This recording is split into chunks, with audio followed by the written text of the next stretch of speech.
அண்மை செய்தியை பார்த்துக் கொண்டிருக்கிறோம்.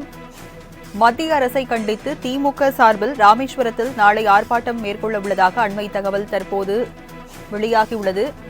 மத்திய அரசை கண்டித்து பிப்ரவரி 11ஆம் தேதி திமுக ஆர்ப்பாட்டம் நடத்தப்போவதாக அண்மை தகவல் வெளியாகியுள்ளது. விவரங்களை செய்தியாளர் செலினா வழங்க கேட்கலாம். செலினா, விவரங்கள் என்ன? ராஜலட்சுமி, தமிழக மீனவர்கள் மீதான இலங்கை கடற்படையின் அட்டூழியத்தை வேடிக்கை பார்க்கும் ஒன்றிய அரசை கண்டித்து திமுக சார்பில் மாபெரும் கண்டன ஆர்ப்பாட்டம் நடைபெறுவதாக தற்பொழுது திமுக தலைமை கழகம் அறிவிப்பு வெளியிடப்பட்டிருக்கிறது.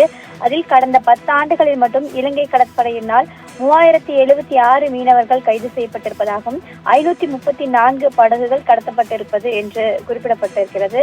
அதே போல இலங்கை கடற்படையின் அட்டூழியத்தை குறிக்கும் மீனவர்களின் நலன் குறித்தும் தமிழ்நாடு அரசு தொடர்ச்சியாக கடிதங்கள் பிரதமருக்கு எழுதி வரக்கூடிய நிலையில் இந்த கடிதங்கள் எதையுமே கண்டுகொள்ளாமல் இருப்பதாகவும் தற்போது வரையிலும் பிரதமருக்கு மட்டும் 9 கடிதங்கள் எனவும் ஒன்றிய வெளியுறவுத்துறை அமைச்சருக்கு 35 கடிதங்கள் என்பது எழுதப்பட்டிருக்கிறது.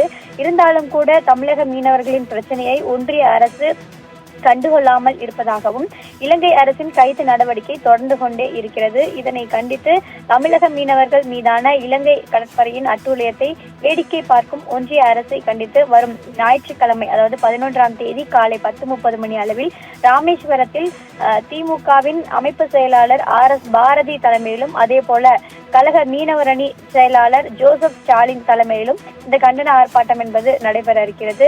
இதில் குறிப்பாக ஒன்றிய அரசின் கவனத்தை ஈர்க்கும்படி நடைபெற இருக்கும் இந்த ஆர்ப்பாட்டத்தில் ராமேஸ்வரம், தூத்துக்குடி, வடக்கு தூத்துக்குடி தெற்கு, அதே போல கன்னியாகுமரி மேற்கு, புதுக்கோட்டை வடக்கு, புதுக்கோட்டை தெற்கு, நாகப்பட்டினம் உள்ளிட்ட மாவட்டங்களை சார்ந்த மீனவர்கள், அதே போல மீனவ சங்கங்கள் அனைத்து பிரதிநிதிகளும் இந்த ஆர்ப்பாட்டத்தில் கலந்து கொள்ள வேண்டும் என்று திமுக தலைமை கழகம் தற்பொழுது அறிவிப்பு வெளியிடப்பட்டிருக்கிறது.